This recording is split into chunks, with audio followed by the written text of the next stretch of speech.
Gen Con was started many, many years ago, actually 45 as of last year, by Gary Gygax and Dave Arneson. They were actually the founders and creators of D&D up at Lake Geneva. And over the last 45 years, it's developed in one of the most massive, centrally American located gaming conventions out there. My name is Matthew Powers. I'm a lecturer here in the Media Arts Science program in the School of Informatics at IUPUI.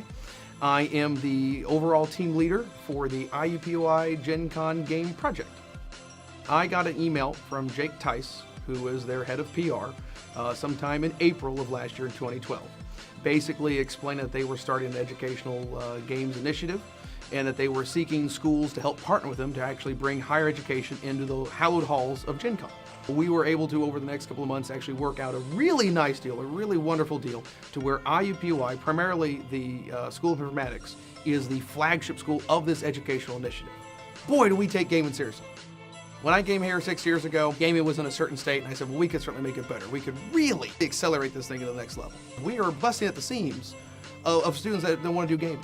And these guys and gals need an outlet to actually showcase their stuff.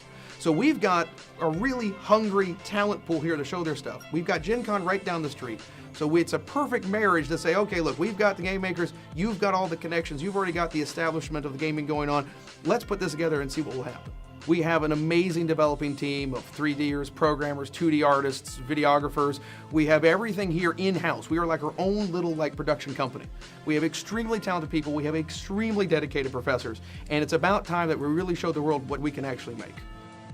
One of the great things about this whole project is that almost everybody I talked to was on board.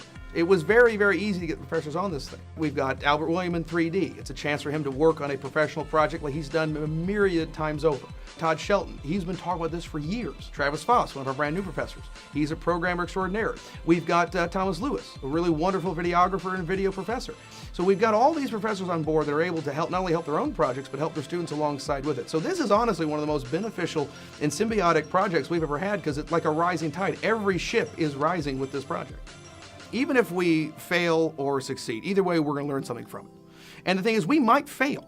That's something, we might make this game and it might be, technologically sound, it might be great, the art might be beautiful, everything might work, but for whatever reason, nobody at the con plays it, which is something that can happen. You see games like that all the time. You see games where people have put their heart and soul into this thing and it just doesn't work. But the thing is like I said, no matter what happens, even if we fail in this thing, we're going to learn something from it. And the thing is, in every single failure, there are little points of success. You don't have a complete failure. I don't believe that sort of thing. I believe every failure has some point of success in it. And so then our job is to pick ourselves up, dust ourselves off, and say, okay, what worked and what didn't? Find those little motes of success, find them, harvest them, and then grow them into another wonderful, successful, spectacular thing next year. No matter what we do here at IUPUI, if it's a spectacular success or a spectacular failure, no matter what we do, it's going to be spectacular.